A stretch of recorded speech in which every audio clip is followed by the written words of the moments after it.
Le chien est souvent appelé à rester dans la voiture, même en vacances. Vous n'êtes pas à l'abri d'un jour, il fait un temps le chien. Dans ce cas, si vous décidez d'aller au musée, voilà ce qu'il faut faire. Vous donnez à boire à votre chien, puis faites-lui faire un petit tour détente plus pipi.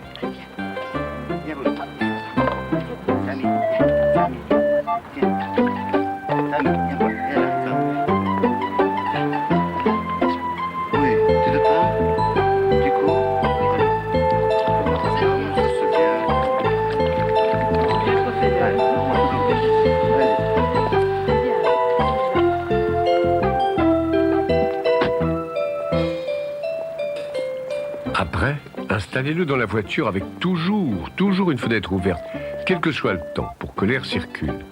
Laissez-lui éventuellement le bol d'eau, et si ce jour-là vous décidez de visiter en détail les 112 sections du Louvre, pourquoi pas, revenez toutes les 2 ou 3 heures pour vous occuper du chien et lui raconter ce que vous avez vu. N'oubliez pas que lui aussi, il est en vacances.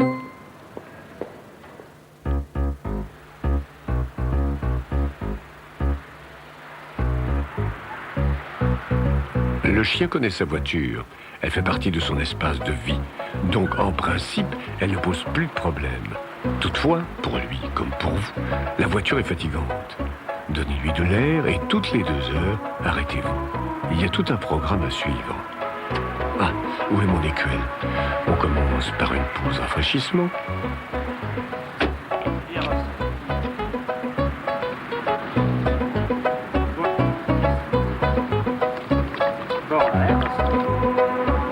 Puis on passe à une pause pipi, on marche un petit peu, on se relaxe.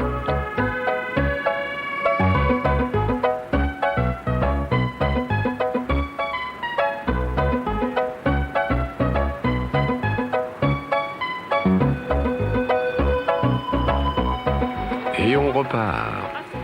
Le chien doit avoir sa place à lui dans la voiture, à l'ombre de préférence, et pas coincé entre les raquettes de tennis et la table pliante. Non, une fois pour toutes, le chien n'est pas une valise. Eh oh, vous n'avez pas oublié la pause pipi pour vous, non? Ah, bon.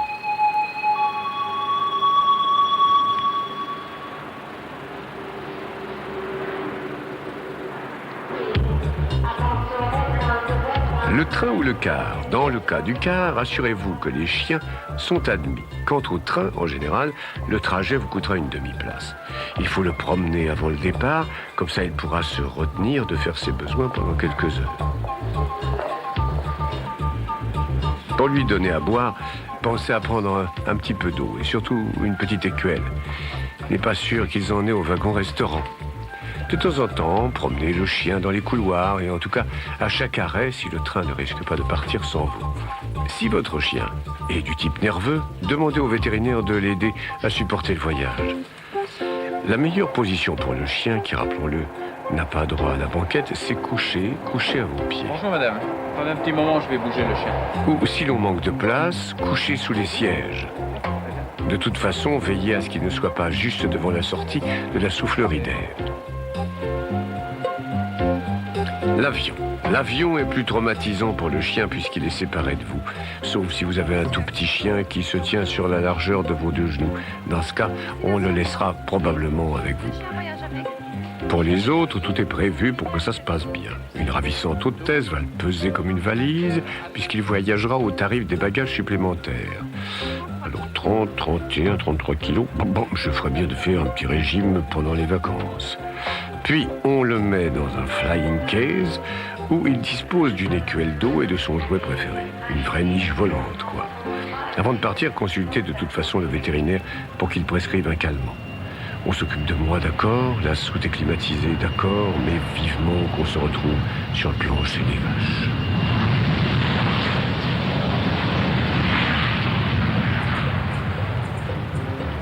Et tout ça pour goûter un repos bien mérité. Toutes les activités de vacances sont idylliques du moment que le chien et le maître sont réunis. Choisissez donc un endroit où vous pouvez courir, nager et même draguer ensemble. Si vous êtes tous les 2 célibataires, pourquoi pas? Après tout, il est aussi là pour prendre du bon temps.